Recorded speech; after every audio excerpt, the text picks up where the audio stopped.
반갑습니다. 잘 나가고 있죠. 오늘은 12월 29일. 자, 2025년도 드디어 마지막 주가 시작되었습니다. 마지막 주 월요일 시장이 지금 상당히 많이 좀 이상한 모습을 보이고 있기 때문에 그런 부분 저희 프리마켓 뉴욕에서 하나씩 짚어보도록 하겠습니다. 저는 김태형이고요. 저는 최보아입니다. 네, 일단 먼저 요 화면을 좀 연결해 주시면은 현재 시장에서 주식 시장의 큰 변동성은 보이지 않고 있습니다. 나스닥이 0.42% 정도 선물해서 하락을 하고 있다라는 점.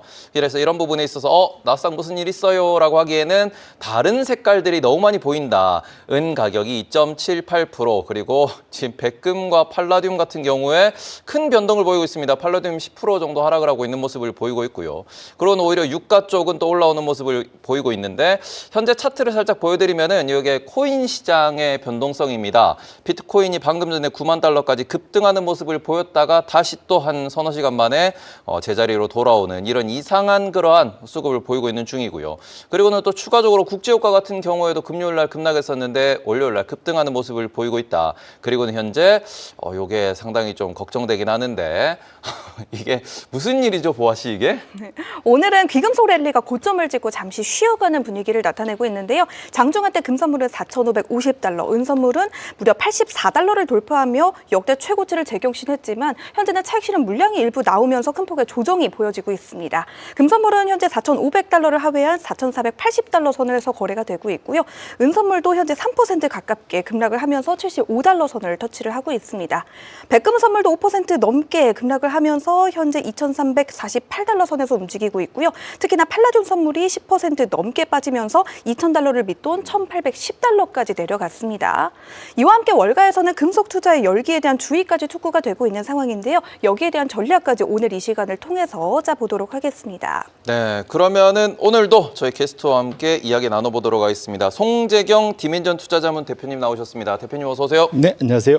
네, 지금 시장에 이렇게 방금도 저희 차트 열어놓고 이야기를 했는데 오늘 중국 쪽에서 뭐 확인된 이야기는 아니지만 중국 쪽 얘기가 나오기에는 은 관련돼서 어딘가가 유럽계 이제 그 증권사나 IB 쪽에서 은 관련 공매도를 치다가 쇼커버링이 터진 것 같다라는 그런 루머 아닌 루머가 또 시장에 나오고 있고 그런 부분에 있어가지고 오늘 상해 선물 시장에서 은 같은 경우에도 하한가로 마감하는 그런 모습을 보였다라고 하는데 지금 변동성이 매우 커지고 있습니다. 이 부분 저희가 어떻게 봐야 될까요? 일단은 중국은 제가 알기로는 지난주 중반부터 중국 당국이 은에 대한 투자 과열을 아마 경고를 했던 걸로 기억이 납니다. 그리고 거기 유일하게 투자할 수 있는 은 ETF, 은 펀드가 하나 있는데 그게 실제로 그러니까 NAB라고 하죠. NAB 대비해서 프리미엄이 제 기억에 거의 2배? 50%에서 2배 그 사이로 봤던 것 같아요. 그러니까 그날 워낙 이제 그 투자할 그 공간이 해외 투자나 이런 것들이 좀 막혀 있다 보니까 그 안에서 좀 소위 과잉으로 반응하는 그것이 이제 중국 내에서는 좀 많다 보셔야 될 것 같고요.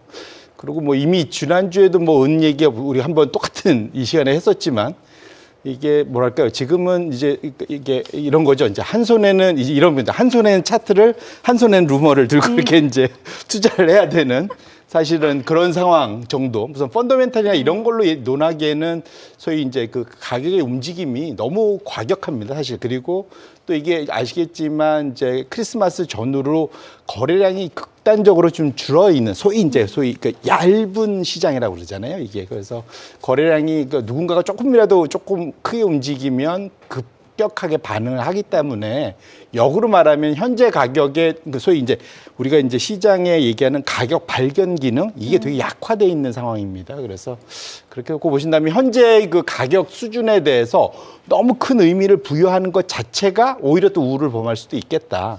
그래서 지금 상황에 대해서는 만일 투자를 안 하신 분이라면 좀 지켜보는 게 맞을 것 같고 투자하신 분들이라면 뭐랄까요 이제 이게 어느 방향으로 좋은 방향으로 나쁜 방향으로 움직이는지 저도 알 수 없으나 왜냐면 롱과 숏이 다 있으니까 알 수 없으나 여기에서 섣불리 움직이는 건 조금 위험할 수 있겠다. 역으로 이제 그렇게 생각을 해보고 있습니다. 지금 이 부분에 있어서 화면 좀 연결해 주시면은 제가 차트를 찍어봤더니 현재 5월, 6월부터 올라온 부분이 은 가격이 150% 정도 급등한 상황입니다. 합니다.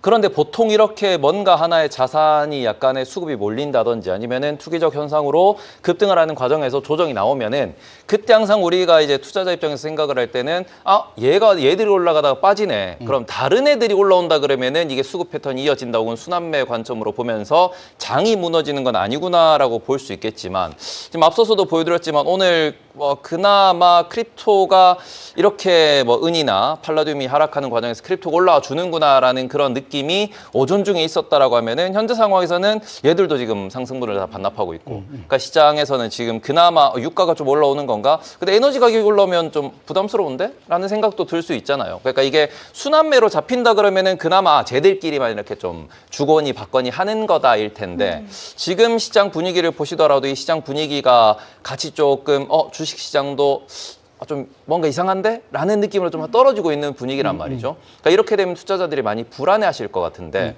그럼 지금장에 대해서 투자자분들한테 이제 말씀드릴 수 있는 내용이 어떤 게 있을까요? 1차적으로는 이거는 좀 뚜껑을 열어봐야 될 것 같아요. 지금 프리마켓이 이제 오늘 내내 이제 정규장에서도 그대로 갈지 여부는 좀 봐야 될 것 같고요. 왜냐하면 아까 말씀드린 대로 지금 워낙 거래량이 줄어든 상태에서 지금 변동성이 큰 거니까 통상적으로 그러고 이렇게 마지막 이제 미국 기준으로는 이제 오늘, 내일, 3일 정도 있죠. 네. 3일 동안 통상적으로는 특별한 경우가 아니면 그 레인지 안에 자기의 펀드가 유지되도록 기관 투자자들은 만들어 놓고 가거든요. 그래서 오히려 이제 빠지면 아마 사 들어오는 자금이 있을 거고 또 오르면 또 파는 자금이 있어서 크게 움직이지 못하게 만들려고 할 거다. 근데 지금은 지금 장에서 움직이는 거는 뭔가 공격적으로 뭔가 특정 의도를 갖고 한다기보다는 뭐랄까 아주 자유로운 영혼들의 우리 일부 투자자들이 시장을 좀 많이 움직이시는 거 아닌가 개인적으로는 좀 그렇게 생각을 하고 있고요. 그래서 아까 말씀드린 대로 너무 여기에 뭐랄까 그 큰 방향성의 의미를 부여하는 것 자체가 정신 건강에 해롭다 이렇게 말씀드립니다. 지금은 그러면 약간은 좀 평화롭게 연말을 좀 놔도 된다 이런 말씀으로 저희가 받아들여봐도 되겠죠? 왜냐하면 뭐 시장이 사실 큰 악재가 있는 것도 아니잖아요. 그렇기 때문에 지금 상황에서는 조금은 좀 더 지켜봐야 되겠다. 그리고 지금 많이 오른 것들이 물론 이제 비트코인이나 이런 이제 암호화폐들이 빠지는 거는 좀 안타까운 일이지만 많이 빠졌는데 또 흔들리니까. 근데 은이나 이런 거는 빠져도 좀 이상하지 않는. 예, 못 팔아서 저도 아직 못 팔아서 좀 아쉽긴 한데. 아무튼, 그래서 지금 빠져도 뭐 빠지는 값다 할 수 있는 정도로 급격하게 올랐기 때문에 여기서 이게 빠진다고 뭔가 고뇌에 찬 대응을 하면은 그 너무 또 이게 좀 뭐랄까요. 약간 지금 이게 개그를 코미디로 다큐로 받아들이는 이제 약간 이제 그런 상황이지 않을까 그렇게 말씀드립니다.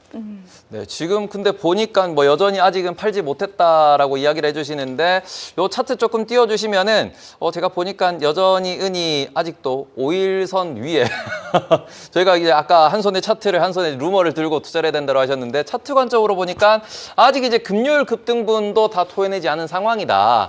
그렇기 때문에 요 정도의 변동성 같은 경우에는 아직까지는 그냥 지켜만 보자. 정도로 저희가 이제 해석할 수 있을 것 같은데 요게 정규장이 열린 이후에 그리고는 추가적으로 이런 것들이 이제 차트를 깨고 내려가는 5일선, 10일선 이런 걸 깨고 내려가는 상황이 발생할 때는 좀 더 그때는 주의해서 보는 게 맞을 것 같다. 그러니까 오늘 같은 경우, 이번 주 같은 경우에는 뭐 그렇게 큰 변동성은 원래 통계적으로 없었기 때문에 그냥 조금 뭐 쉬엄쉬엄 보자. 쟤들도 저러는구나 정도로 이렇게 해석을 하자라고 이야기를 해주셨습니다. 자, 그러면은 저희가 또 저희가 준비해 주신 자료가 있어가지고 그거랑 같이 또 말씀을 드려보면은 일단 연말 연초다 보니까 이 S&P 500에 대한 내년도의 전망치가 모두 다 나와 있는 상황입니다. 그래서 그런 부분에 대해 가지고 지금 주신 자료를 보니까 믿거나 말거나라고 이렇게 주셨어요. 이게 도대체 무슨 말인지 한번 들어보도록 하겠습니다. 1차적으로는 이제 이게 왼쪽 차트, 오른쪽 차트가 있는데 이제 오른쪽 차트는 이제 내년도에 대해서 다 우리나라도 뭐 증권사들이 내년도 뭐 이제 코스피 뭐 목표 뭐 이런 거 하듯이 S&P 500 목표들을 다 발표합니다. 그래서 이제 오펜하이머 늘 제가 제 기억에 몇 년째 지금 저기 항상 1등을 하는 달리는 1등을 안 하면은 마음이 아픈 데인 것 같아요. 거기에 있고 쭉 있고 맨 아래 뱅크 오브 아메리카가 BOA가 생각보다 제일 낮은 상당히 좀 공격적이었던 걸로 기억하는데 상당히 보수적으로 좀 바뀐 게 좀 특이한 그런데 어쨌거나 중요한 건 위아래가 상당히 좀 뭐랄까요 그 격차가 벌어져 있는 거 보이지만 사실은 이 2017년도에 가장 좀 좁혀져 있는 상태입니다. 그러니까 제일 높은 데와 제일 낮은 데의 그 폭이 되게 좁아져 있는 상태다 보셔야 될 것 같은데 제가 왼쪽에 차트가 뭐냐면 이건 정확히 올 1월 달에 나온 자료입니다. 이게 무슨 말이냐면 올 1월 달에 골드만삭스가 이제 1월 달에 컨퍼런스 글로벌 펀드 매니저들 이렇게 딱 초대해 갖고 이제 뉴욕에서 그 컨퍼런스 했을 때 서베이를 다 한 거죠. 뭐냐면 올해 전 세계에서 1등할 나라가 어디일 것 같아? 그랬더니 미국이야라는 대답이 그날 참석한 사람들 중에 거의 그 절반 이상 60%. 근데 이게 최근 한 7, 8년 동안 가장 높은 걸로 대답을 했는데 올해 어땠습니까? 미국이 전 세계에서? 그렇게 좋진 않았다. 네. 아, 그렇죠. 더 좋은 네. 것들이 너무 많았죠. 네, 사실은 그렇게 좋지 않나 보이면 상당히 거의 꼴찌에 가깝습니다. 사실은 15%나 올랐는데 워낙 남들이 많이 올라가갖고 사실은 지금 그러니까 그 상당히 좀 뭐랄까 정확히 그 소위 난다 긴다 하는 그 글로벌 큰 손들의 기대를 완전히 저버렸다. 이제 이게 무슨 말이냐면 이게 이제 두 가지가 있는데 하나는 이게 사람들의 의견이 모이면 좀 위험하다. 첫 번째, 한쪽으로 모이면 위험하다. 다들, 그래. 그러니까 최근 몇 년 사이에는 다 의심들이 있었는데 그 의심의 벽을 타고 미국 시장이 엄청 좋았다가 올 초에는, 그래. 우리가 다 틀렸어. 올해 역시 미국이 갈 거야. 라고 했더니, 물론 가긴 갔습니다. 하지만 사실은 전 세계에서 놓고 보면 그렇게 사실 미국을 들고 있었던 건 언더퍼폼하게 된 상대적으로는 이제 그런 상황이 됐다라는 결국은 그래서 그러니까 믿거나 말거나 한 얘기가 이제 사실은 이제 연말 연초 되면은 한 해가 어떻게 될지 누구나 궁금하니까 다 한번 질러 봅니다. 사실은 그러니까 그걸 다 믿을 필요는 없겠다 말씀을 드리고 싶고 이제 다만 오히려 이제 최근의 흐름에서 놓고 보면 아까 말씀드린 대로 내년에 대한 뷰가 이전에는 상당히 크게 격차를 보이면서 그러니까 그거 거꾸로 말하면 2022, 23, 24 뭐 이럴 때 얘기겠죠. 사실은 상당히 큰 격차를 벌렸을 때 오히려 시장이 더 좋았었다. 근데 거꾸로 2017년도가 제일 격차가 좀 올해만큼 좁혀져 있었거든요. 근데 그때 2018년은 거꾸로 말하면 그때 썩 안 좋았었잖아요. 근데 그때는 이제 연준이 범인이긴 했었는데, 근데 내년은 연준 범인은 아니니까 적어도 어쨌거나 지금 투자자들의 마음이 뭐랄까 지금 그러니까 적어도 이제 내년을 전망하는 사람들의 마음이 이게 뭐랄까 크게 벌리지 못할 정도로 어찌 보면 좀 자신감을 잃었다고 봐야 될까요? 그렇게 놓고 본다면 우리 투자자분들도 전반적으로는 지금 여전히 시장에는 황소가 드글드글한데 황소만 있는 시장은 결코 건강하진 않다. 거꾸로 이렇게 전염병이 돌면 이게 중간중간에 좀 다른 개체들이 있어야지 이게 서로 이게 그 면역력이 있는데 끼리끼리 모여 있으면은 오히려 면역력이 떨어지잖아요. 그래서 그런 측면에서 놓고 보면은 지금 상황은 내년도는 우리가 상당히 뭐랄까요? 조금은 긴장하면서 매일매일 좀 시장을 볼 필요가 있겠다 이렇게 말씀드립니다. 가장 높은 수치를 제시한 기관이 오펜하이머로 8,100입니다. 대표님께서 항상 오펜하이머는 가장 높은 수치를 제시하는 기관이다라고 말씀해 주셨는데 우리가 여기에 미치기를 기대하는 거는 좀 과도한 기대다라고 볼 수도 있을까요? 만일 세상에 안 되는 건 없습니다. 다 될 수가 있는데 우리가 그때 좋은 조합들을 생각했잖아요. 미국에서 연준이 예를 들면 연준이 저희 금리도 인하해 주자면 양적 완화까지 해주면 그러면 사실은 충분히 한 번은 터치를 충분히 할 수 있다. 상반기라도 터치할 수 있습니다. 사실은 그 정도면 충분히 갈 수 있는데 다만 이제 그 후폭풍이 좀 무섭긴 하겠죠. 그렇게 되면 인플레이션에 대한 우려가 커질 수 있으니까. 그러니까 그 다음에 또 뭐 실제로는 정말로 시장이 기대하는 AI가 막 내년에 1, 2, 3월 달 막 생산성이 좋아지는 모습들이 막 보이기 시작한다. 예상과 달리 빨리빨리 나온다. 그럼 또 얘기가 달라지겠죠. 사실은 이제. 그러니까 그런 우리의 기존 예상을 깨고 그렇게 가면 17% 충분히 갈 수 있다. 사실은.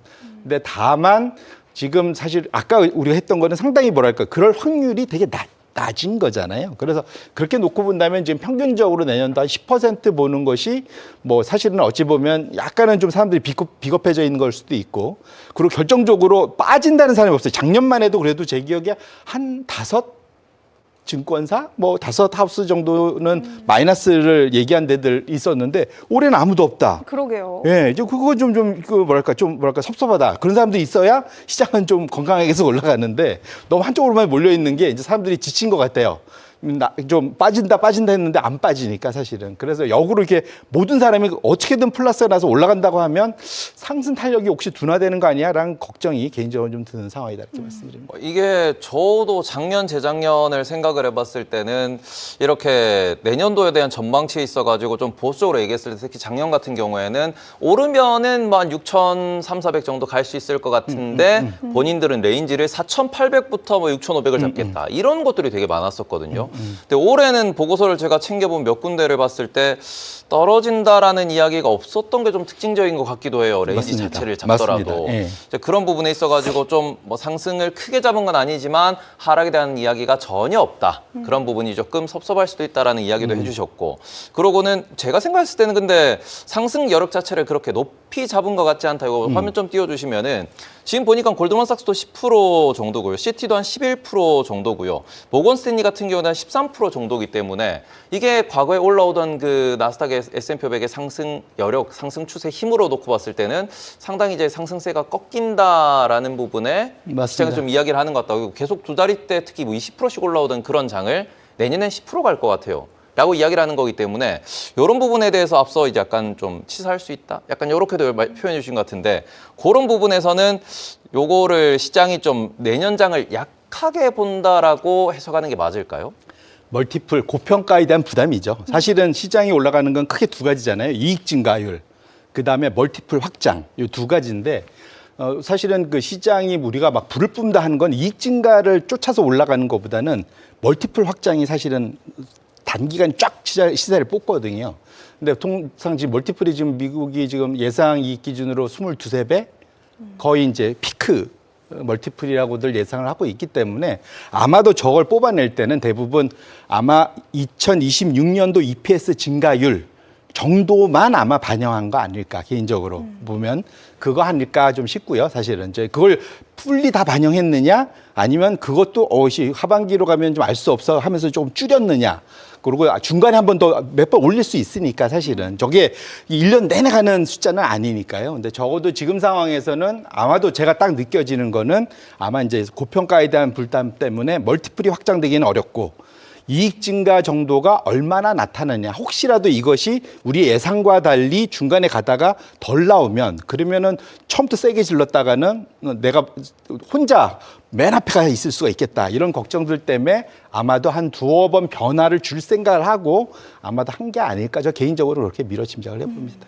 뭐 내년도에 미증시가 얼마나 상승하게 될지 우리가 정확하게 예측을 할 수는 없겠지만 내년도 미장이 상승을 한다면 그걸 이끌 키워드는 당연히 AI다라고 말씀을 드려볼 수가 있을 것 같습니다. AI 투자가 공격적으로 진행이 되는 가운데 엔비디아의 지배력은 정말 공고하죠. 내년에도 이런 흐름이 좀 이어진다고 볼 수 있을까요? 일단은 뭐 현재 상황에서는 M4에 대해서는 아무도 거기에 대한 그 반론을 제기하지 않습니다. M4가 누구죠? M4는 기본적으로 마이크로소프트, 구글, 아마존, 그다음에 메타, 요렇게 네 군데죠. 네. 요 네 군데. 소위 이제 플랫폼 기업들, 네. 거의 이제 클라우드 만들어서 AI 장사하는 데들, 이제 이렇게 보시면 될 것 같은데, 이외에 이제 나머지들이 막 붙는 거죠. 오라클이니 뭐니 뭐 이렇게 쭉 코어웨이브니 막 붙는 건데, 어쨌거나 지금 상황에서 놓고 보면은 지금 요 왼쪽, 지금 두 번째 장표의 왼쪽 차트를 보시면 여기 이제 제가 되게 좋아하는 차트 중에 하나인데, 이게 좀 뭐랄까요, 좀 의미가 있는 차트인 것 같습니다. 이게 뭐냐면 S&P 500 내 기업들이 매년 설비 투자를 할 거잖아요. 그걸 100으로 만들어 놓고 그 중에서 기술 관련된 기업들의 비중, 그게 이제 짙은 파란색, 하늘색 선이 아까 우리 얘기했던 원자재 관련된 기업들, 뭐 그 관련된 그 프리맥무라 뭐 이런 회사들 같은 네. 데들, 뭐 이런 데들 거를 에너지 뭐 이런 데들을 다 모은 거다, 이렇게 보시면 좋을 것 같아요. 근데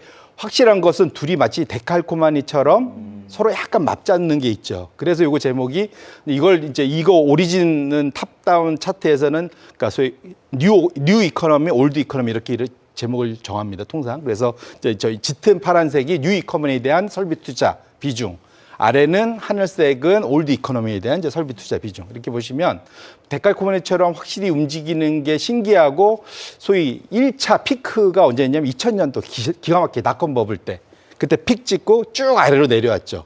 그 사이에 저 밑에 그 사이 과소 투자했던 하늘색 원자재 관련된 투자는 그때부터 본격적으로 늘기 시작해서 2007년, 8, 9년까지 이제 피크. 이때는 원유가 한때 기억에 제가 120달러인가? 맞아요. 예, 그 정도까지 갔었던데 마지막 그때 그래서 뭐 150, 200달러까지 간다 그러니까 역시 그다음부터 막 빠졌죠. 그다음에 이런 식으로 서로 이제 주거니 받거니 하는데, 지금 보시면 이것이 전 2000년대의 닷컴 버블 고점을 뚫고 지금 기술 관련된 거는 거의 이제 50% 근방까지 엄청 왔고 이게 희한하게 또 3번 파도를 타면서 3단계로 좀 올라왔습니다. 또 반면에 이제 원자재는 소위 이제 2012, 13년도에 픽 찍고 저때 뭐 생각하겠어요 보면은 셰일 오일 혁명 때문에 그 사우디하고 미국하고 세게 한번 붙었었잖아요. 네. 그래갖고 제 기억에 $20대까지 빠졌던 걸로 그때 이제 2014년도에 치킨 게임 느낌이었죠. 예, 2014년도에 유가가 $20대까지 빠지면서 뭐 다 망하느니 뭐 난리가 났었던. 그러면서 이제 투자가 지속적으로 줄어와서 저렇게 내려왔다가 지금 2021년도 이후에 살짝 올라왔다. 지금 사실은 그 레벨 자체 보면 과거에 비해서 여전히 줄었다. 저기는 꼭 이제 석유만 있는 건 아닙니다. 이제 뭐 사실은 뭐 구리니 금이니 뭐 이런 거 다 들어 있는 겁니다.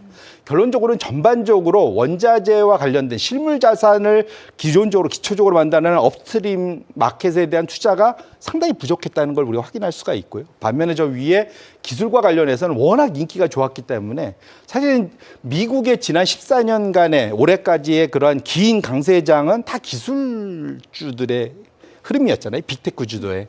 결국 그들이 사실은 1, 2, 3차에 지금 이번에 마지막 쫙 끌어올린 게 이제 AI인데 이것이 얼마나 더 갈 수 있느냐. 뭐 갈 수 있겠죠. 그런데 그 기울기나 또 내지는 이게 플랫해질 가능성 또 우리는 사실은 저 정도 수준까지 올라오면 조금은 고민을 한번 해볼 필요가 있겠다. 그래서 지금은 그러니까 주마가평 갔으니까 계속 갈 거다라고 마음을 턱 놓고 있다가는 뒤통수 맞을 수 있을 정도로 상당히 좀 많이 올라인 것만은 분명하고 그에 반면에서 원자재의 가격이 급격하게 올라가는 것 자체도 어찌 보면 기술 투자의 이 상승 여력을 저하시킵니다. 왜냐하면 같은 돈이면 이제는 구리 가격이 비싸져 갖고 돈이 더 들잖아요.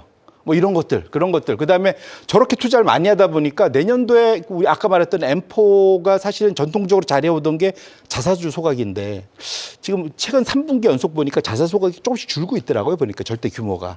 그러면 이제 내년도에 자사주를 그들이 그만큼 계속 사줄 수 있을까? 그러니까 소위 설비 투자, 캐펙스 투자를 많이 하면서 똑같은 규모로 사실은 자사주 소각을 계속 할 수 있을까? 이게 마르지 않는 셈이 아닌 이상은 뭔가는 이제 밸런스를 맞춰야 되잖아요. 그러면 내년도에는 이제 자사주 소각 뉴스가 한동안 좀 그 규모가 좀 약해지지 않을까라는 걱정. 그걸 이미 이제 미국에서 좀 많이들 하고 있습니다. 사실 그런 것들이 또 앞서서 이제 소위 아까 내년도에 그 S&P 500 타겟을 공격적으로 못하는 이유 중에 하나. 사실은 미국에서 최대의 큰 손은 기업 자신이잖아요. 사실은. 그들이 대부분 사는데 그들이 살 수 있는 여력이 저렇게 투자를 많이 하다 보니까 준다. 요거는 우리가 한번 고민을 하면서 볼 필요가 있겠다. 이렇게 말씀드립니다. 네, 그래서 지금 요 차트를 이제 보시는 분들이 조금 오해를 하시거나 혹은 뭐 이렇게 뭐 해석하시는데 좀 불편할 수도 있을 것 같아서 보충 설명을 좀 드리면은 이게 말 그대로 캐펙스 투자에 대한 비중입니다. S&P 500에 있는 기업들의 이제 본인들의 자체적인 설비 투자에 대한 비중이고 뭐 시가총액에 대한 비중 같은 건 아니다라는 점 한 번 더 체크해 보시면 될 것 같고 그래서 이런 부분에서는 지금 뭐 계속 원자재에 대해서도 이게 설비 투자가 늘어날 수 있다는 부분을 좀 더 확대 해석을 해보면은 중국과 미국이 지금 충돌하고 있는 상황에서 미국만의 자체적인 뭐 공급망, 밸류체인을 만들겠다라고 하는 그런 전략도 이 차트 상에서는 원자재에 대한 투자가 늘어날 수 있는 포인트라고도 볼 수 있을 것 같아요. 맞습니다. 근데 이렇게 되면 주가는 저희가 어디로 볼 수 있을까요, 이게? 그래서 사실은 내년도의 기회는 기술주도 뭐 여전히 잘 가는 회사들은 뭐 잘 가겠지만 상대적으로는 원자재 쪽이 훨씬 더 기회가 클 수도 있겠다. 저는 개인적으로 그렇게 생각을 합니다. 가장 큰 이유는 이제 투자가 일단 그 사이에 좀 덜했고, 그래서 사실은 올해 홍콩 항생 지수가 한 30% 정도 올랐는데 그 안에서 개별 지수들 중에 인더스트리얼 머티리얼스라는 이제 서브 인덱스는 150%나 올랐어요. 네, 그러니까 사실은 그만큼 지금 그쪽과 이제 광업 관련된 이쪽 그 중국 기업들의 그 주가는 엄청나게 지금 강력하게 반응하고 있거든요. 근데 그 가장 큰 그 기저에는 전에도 잠깐 말씀드렸지만 중국 위안화 강세를 드디어 시진핑 정부가 용인하는 것 같다. 그러면 사실은 중국 위안화 강세 거꾸로 말하면 약달러가 조금 더 강화되는 거죠. 지금 유로화 대비 약달러가 컸는데 위안화 대비 약달러가 같이 커지면 사실은 이거는 차원이 달라지는 얘기거든요. G2 간에 사실은 트럼프가 그렇게 원하던 약달러가 제대로 움직이는 겁니다. 우리가 보는 달러 인덱스 안에서의 그거 내용이 아니라 이게 뭐냐면 이제 소위 실질, 무역 거래 가중으로 봤을 때는 어쨌든 간에 중국의 위안화가 강세로 간다는 거는 중국이 이제 소위 살 수 있는 구매력이 엄청 강해진다는 얘기잖아요. 그러면 사실은 당연히 원자재나 이런 것들이 또 달러 베이스로 거래가 되니까 달러는 약화돼야 되는데 위안화를 강한 위안화로 바꿔서 뭘 사면은 살 수 있는 구매력이 훨씬 세질 거지 않습니까? 그래서 그런 측에서 놓고 봐도 원자재가 상당히 또 그와 관련된 나라나 기업들이 상당히 좋아질 수 있는 그런 흐름이 나타날 수 있다 보셔야 될 것 같고요. 또 이 흥미로운 거는 제가 이제 그 우측에 있는 이제 차트에서 미국의 장기 이건 이제 골드만삭스 자료인데 지금 시가총액 1위 1950년대부터 그러니까 미국에서 1등 한 해, 그러니까 1등, 그러니까 지금은 엔비디아죠. 네. 지금 4조 지금 4.6조 달러? 4.7조 달러? 뭐 이 정도? 네, 너무 커서 숫자가 예. 와닿지가 않네요. 이게 네. 제가 그때 봤어요. 그래서 저도 외우려고 206달러인가가 넘어가면 5조 달러고 지금은 180, 190 그 사이잖아요. 그러니까 이제 4.6조 뭐 이렇게 되더라고요. 248억 주인가 8만 주인가 또 그 정도 돼갖고.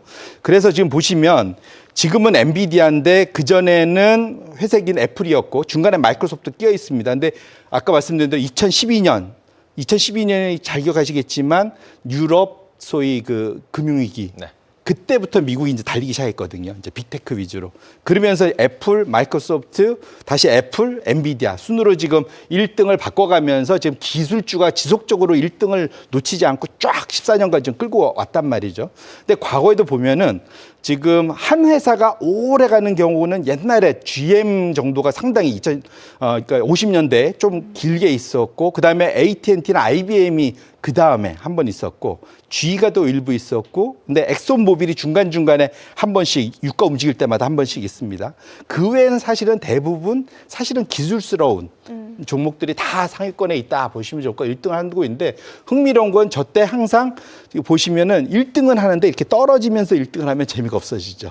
이게. 그러니까 무슨 말이면 들고는 있는데 1등은 1등인데 주가는 재미없다는 얘기가 됩니다. 이렇게 되면. 그래서 사실은 내년도 이렇게 놓고 보시면 1등을 쫓아가기보다는 그 아래쪽을 쫓아가는 것이 성과에서는 더 나을 수도 있는 국면이지 않을까? 개인적으로는 또 그렇게도 생각을 해보고 있습니다. 네.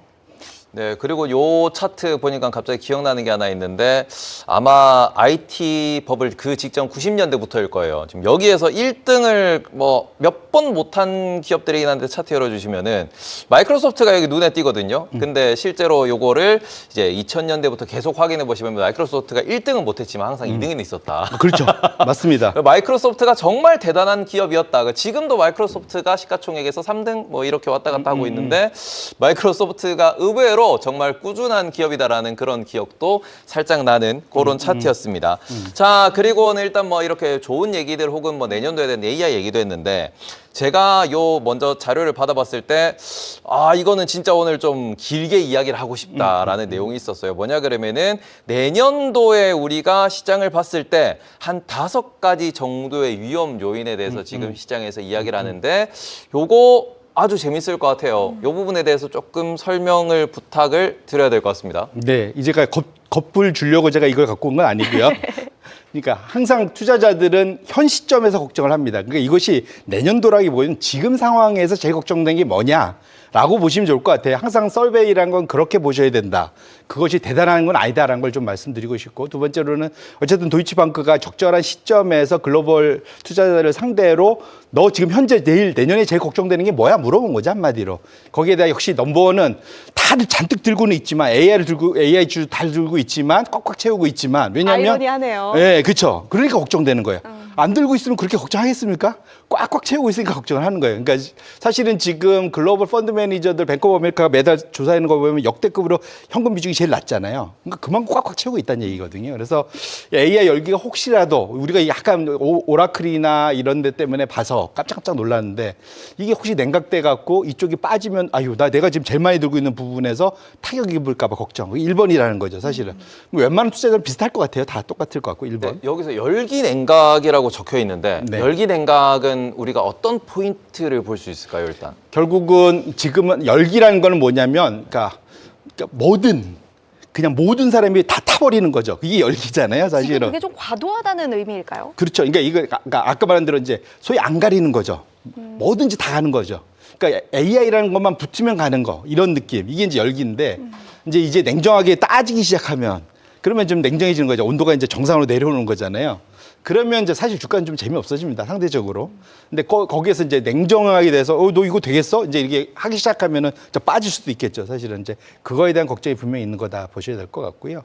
그러니까 결국은 이제 오라클이나 이런 데들이 결국은 비투를 계속 할 수 있겠어? 그거와 똑같은 거죠, 사실은. 근데 오라클과 같은 개별 기업발 이슈가 그 악재가 과연 AI 시장 전반의 악재라고 우리가 받아들여야 될까요? 아니면 그게 뭐 개별 기업 이슈로 치부를 해봐야 될까요? 근데 문제는 오라클이 땅에서 갑자기 저기 외계인한테 빚을 빌려오는 게 아니라 오라클이 3호 자본 아까 여기 지금 3번에도 있는데 이게 뭐 아폴로니 뭐 어레스니 뭐 미국의 그 소위 난다긴다는 유명 소위 그 저기 3호 대출하는 운용사들한테 돈을 또 빌리잖아요. 서로 또 이거 하기 때문에 이들이 다 연결이 돼 있습니다. 사실은. 그러니까 사실은 이게 이제 말씀 주신 대로 그냥 오라클 혼자만의 문제가 아니라 지금 투자가 돼 있는 저기 AI 투자 데이터 센터에 투자한다고 빌려준 돈들이 상당히 많은데 구글이나 마이크로소프트한테 빌려준 건 걱정 안 하겠죠.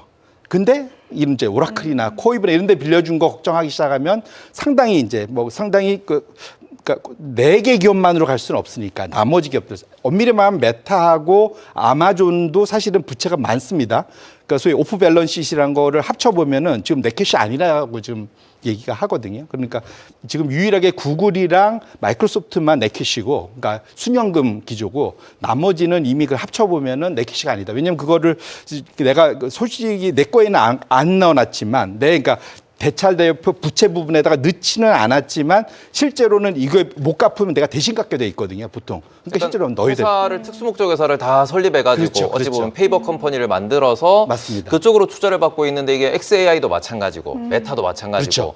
이런 식으로 해서 그거를 실제로 재무제표에 연결시켜서 보면은 다 마이너스다. 그렇죠. 네. 그러니까 사실은 간당간당 할 수 있는 거죠. 왜냐면 이게 소위 그러니까 크레딧 마켓이 꼬이면 상당히 갑자기 전체적으로 분위기가 탁 나빠질 수가 있어요. 그래서 사실은 1번, 3번이 연결돼 있다 보셔야 될 것 같고요. 이제 중간에 2번은 이건 이제 트럼프 발이죠.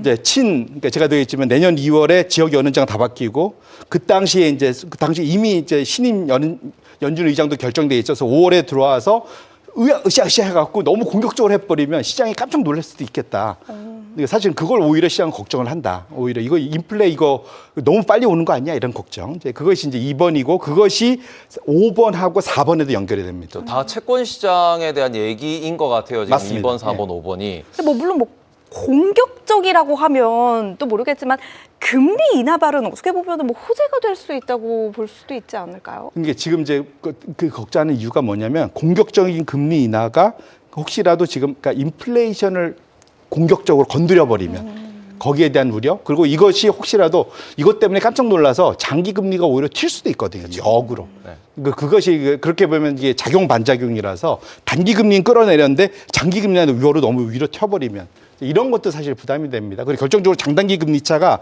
이러면 더 벌어지는 거잖아요. 단기 금리 내려가고 장기 금리 올라가고 이러면 이 성장주한테는 재미가 없어요. 장단기 금리 차가 올라가는 게 벌어지는 시기에는 항상 가치주가 훨씬 좋습니다. 근데 우리 AI 투자자들의 AI 기업들은 대부분 다 성장주잖아요. 그래서 그런 측면에서도 사실은 현재 이런 환경 자체가 결코 AI 우리 투자자들한테 썩게 우호적인 것처럼 느껴지지만 꼭 우호적이지 않다. 그런 것을 우리 투자자분들이 좀 보시면서 그래서 이 걱정하는 것들은 사실 걱정할 만합니다. 사실은 이제 이게 고스란히 일어난다는 얘기는 아니지만 만일 어쨌거나 저쪽이 문제가 발생을 하면 우리가 갖고 있는 포트폴리오에 상당한 영향을 미칠 수 있기 때문에 이 포인트들을 꼭 매일매일 좀 챙길 필요가 있겠다 이렇게 말씀드립니다. 3번의 3호 자본 위기라는 이 부분이 지금 있는데 요거는 조금 현실적으로 레버리지가 붕괴할 수 있다로도 연결될 수 있는 부분이다 보니까 물론 지금 이렇게 하이드 스프레드가 튄 건 아닌데 오늘도 지금 은 시장이 급등락을 보이면서 시장에서 갑자기 루머로 나오는 게 이거 유럽계 IB에서 은 공매도 치다가 터졌댄다. 그래서 미국 정부가 급하게 돈을 수혈했단다. 이런 뉴스가 전해지면서 사람들이 진짜야? 지금 주변 다 진짜 이런 얘기들이 정말 많이 들리고 있거든요. 그러니까 그만큼 어찌 보면 레버리지가 많이 쌓여 있는 그런 시장이다 보니 요게 3호 자본 위기가 만약에 터진다라고 하면 시장에서 상당히 많이 무서워할 것 같다라는 생각도 들긴 하거든요. 요 부분은 어떻게 생각하실까요? 말씀하신 대로 지금 다들 좀 걱정하기 시작한 것 같고요. 우리 그 전에도 한번 했던 바퀴벌레 그렇죠. 론.